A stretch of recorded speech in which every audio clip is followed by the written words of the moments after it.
Hey guys, welcome to Eat Sleep Fantasy. If you're just finding us just now for the first time, we appreciate you. Make sure you hit the subscribe button. We are talking about some running backs that can possibly finish in the top 12 that are currently not ranked in the top 12. We talk about Leonard Fournette, Zeke Elliott, and a couple other guys. So stay tuned. This is an action-packed episode, really quick one. So I hope you enjoy. Thanks again.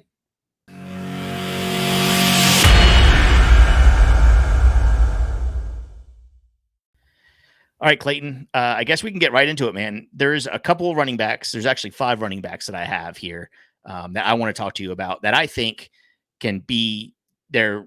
That could be in the top 12 fantasy football rankings at the end of the year. Right now, they're being drafted anywhere from 13 to 30 from what I see here. So I just want to go through a couple and see what you think. The first one, the one guy I'm really high on, I think he is a shoo-in for a top 12 running back season, is Elijah Mitchell for the 49ers. Listen, I know, there's a lot of changes going on in the 49ers, especially with Mike McDaniels leaving. He is the, whatever you want to call him, the running back guru, the running backs guy, the offensive coordinator for the 49ers, which is huge. They lost him, but I don't think that's going to mean a lot to Elijah Mitchell and what he has going on last year. I mean, he only played 11 games and still racked up almost 1,000 rushing yards. That team is going to continue to rush, even with Deebo Samuel taking the ball a few times a game. What do you think?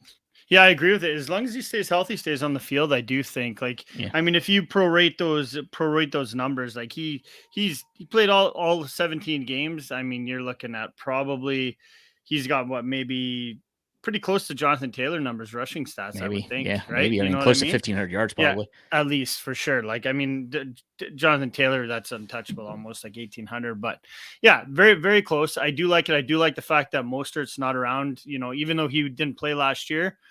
It was still a threat, right? Moving forward for dynasty rankings, it was still a threat that, if he did come back, that it would be a problem.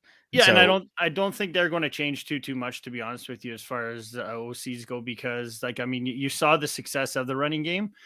I'm not sure why you would want to go away from that.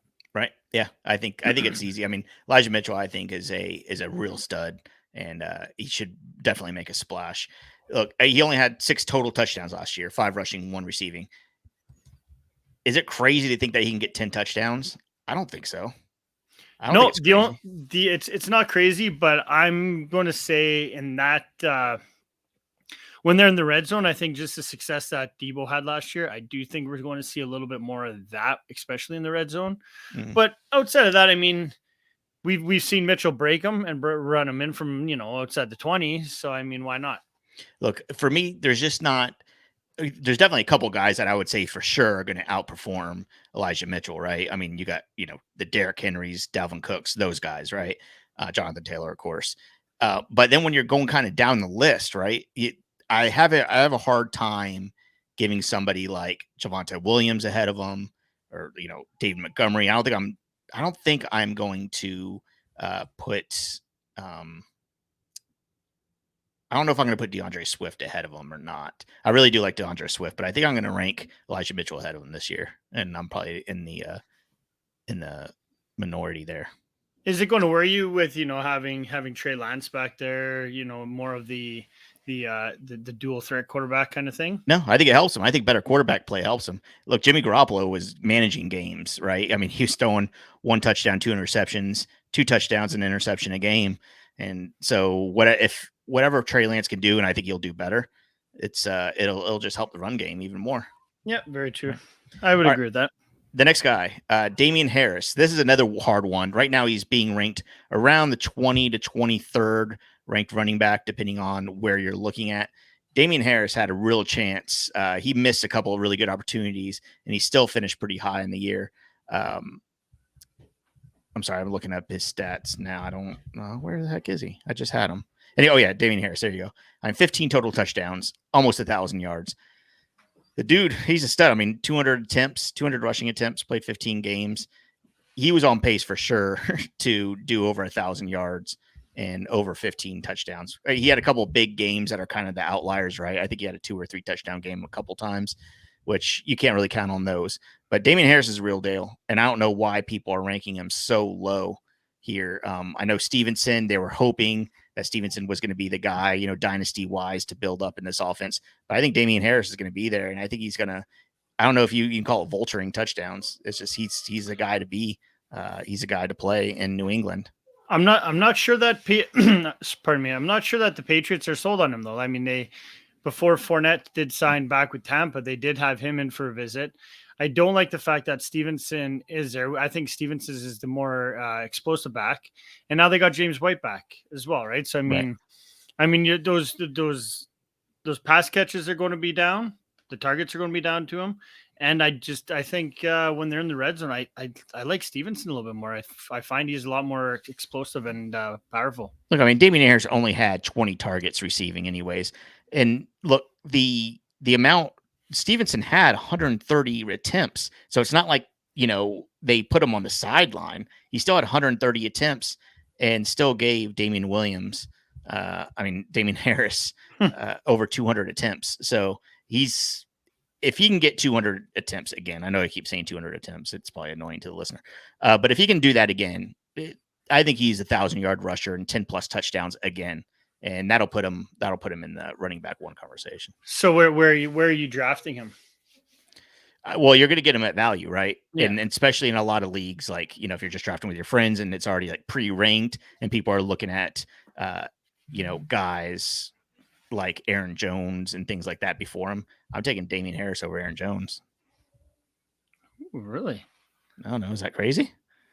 I find that's ballsy. Yeah. Oh yeah. I mean, look, if you're worried, you can't be worried about Stevenson, but not be worried about AJ Dillon. AJ Dillon took way more work away from Aaron Jones than, as far as percentage wise. Look at Aaron Jones only had 171 attempts compared to AJ Dillon 184. So actually, 187. So actually, AJ Dillon, I didn't realize this. He outrushed Aaron Jones as far as attempts go. There's a lot more attempts and rushing yards. Actually. Yeah, there's a lot more of these 1A, 1B kind of guys. Like if we could jump over to another guy that we were talking about earlier, you mentioned Zeke in there to be a chance to be top 12. I do agree with that, but what concerns me now is the fact, Tony Pollard. So same situation for all three of these guys. Yeah. But Tony Pollard now, you look at his stats. He's over 700 yards last year. Sorry, where was I? Just lost. Over 700 and another like 340 through the air. Yeah. How we might see Pollard on the field at the same time more often now, with the fact that, the Cowboys have nobody catch the ball. Now, if it's one of those 1Bs that I'm most scared of, it's Tony Pollard for sure. Yeah. Right. Yeah, he's more explosive. He's more dynamic.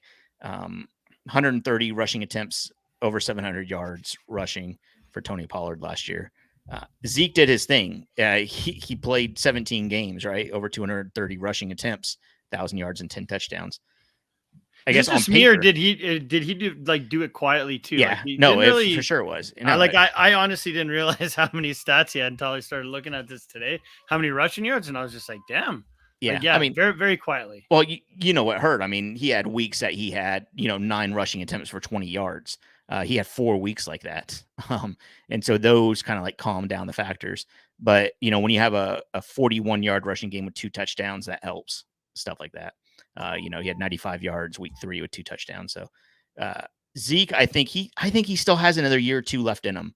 And I think the Cowboys are paying him off. I don't know enough about the incentives on Zeke's deal and all that stuff, but I do think that he has something going on where the Cowboys are not going to be so patient with him. They're going to start using him again. Yeah, I think that's the thing. They're paying him a lot too, and it's just where it's like he's got a couple years left on his contract. I think is what it was, right? Is that what you said? Yeah. A couple years left. Yeah, 2 years. They're going to get their money's worth, I would think. So without a doubt, out of the group, the 3 guys that we talked about so far, I kind of like his chances to jump up into that conversation over Mitchell and Damian Harris. Yeah, and that, I don't know do you call them sleepers? I don't know really what we're calling these guys. I don't think you can call these guys sleepers because they're all like established. I get established. Right. So what's the name for it? What's the name for it? I don't know. like I don't know, just guys that have a chance, right? Guys that have a chance Yeah. to get into that. Yeah, they running can't be back sleeper one because conversation. to me, a sleeper is a guy that's ranked maybe outside the top 30 kind of thing Right, that sure, has sure. that Yeah, chance it's to not a jump sleeper. You're right. into You're like right. there, right? So You're right. You're right. It's not a sleeper. It's just guys that can be jumped up. So the two other guys I want to talk about really quick: Leonard Fournette and Michael Carter. Both guys being drafted beyond running back 20. well, Leonard Fournette re-signed with the Bucks. Has Tom Brady again. I see no issue drafting Leonard Fournette as a top 15 back with a possibility of being a running back one again. I agree. He got paid too, right? Like, I mean, Yeah. he went. Like, I mean, he went to talk with the Patriots. There was no way that the Bucks said right off the bat they want him back. And I mean, he went there on Monday. I believe it was Tuesday morning. He had signed with the Bucks already, so he likes it there. He's got a role there. I mean, there's going to be no Ronald Jones. He's a free agent. Keyshawn Vaughn, I guess, is the next guy behind him. I But like Keyshawn Vaughn, but not enough to discredit Leonard Fournette. But they don't. But that's the two guys there, right? They have no Right. Bernard, no Bernard neither. So, Right. I mean, as far as that goes, I mean, the touches, the opportunities are going to be there. Yeah. So I'm a lot more higher on Fournette now than I was when he was a There are free two agent. guys in the top 12 last year that had more than 8. There's 3 guys all last year that had more than 80 targets in the top 12. Leonard Fournette had 84. Najee Harris had 94, and Eckler had 94. Those are the only 3 that had 84 or more. So I know I just spit out a couple of numbers that you probably couldn't follow, but I'm just letting you know Leonard Fournette was targeted a ton, and especially as far as a running back, 69 receptions, giggity. That is sweet. I do like him. And then Michael Carter. Look, the Jets are going to get better. Don't you think? I mean, I do. I like him. Moore, I mean, Michael Carter. I mean, from what we saw of him, and I think at being a rookie last year, I don't think they used him to his capabilities. I think they kind of they were in the mix of throwing in Coleman and then throwing in Carter. Then Carter had a couple games where he went off, and then the next time the next week he had like 10 touches. Yep. So I think he's established himself to be that number one guy. And yeah, like you said, I mean, they got weapons now, depending on what happens in the draft. They're probably going to add a couple more guys through there. I like it. I definitely like the opportunity. Sorry. I like him. I don't think there's any way he jumps in the top 10 or top 12. Sorry. No way. No, there's going to be no opportunity. He's not going to have that many opportunities. He's a long shot. He's a long shot. I get it. Yeah. He's a long shot here. But they're playing from behind. He's not going to have the opportunity. That's what I'm thinking. I'm thinking they're going to get. Look, the AFC is the AFC East is a pretty or whatever. What division is it? AFC what? I don't know. Why are you calling me out on this? I don't like it, Dale. some division. It's AFC. A division. Good podcast here. We had to leave it on a good note. Man, people are really mad at us. At least we waited to the end to really piss people off. It's exactly. AFC East or the South. Is it East or the South? Tell me really quick before I'm finding it right now because that's their phones out the window.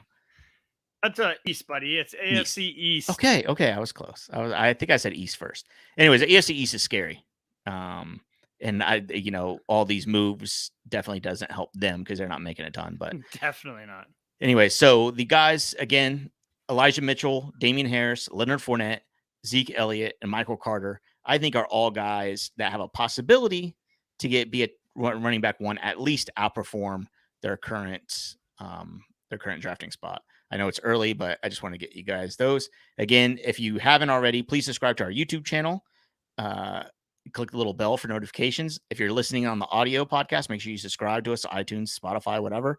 And if you haven't done either one, go jump and do the other because it helps us out. The more subscribers, I don't know if it really helps us out, to be honest with you. If you just listen to us, I guess that's good enough. So we appreciate you guys. EatSleepFantasy.com is a website. We have articles on there sometimes, so check it out. Peace. All right.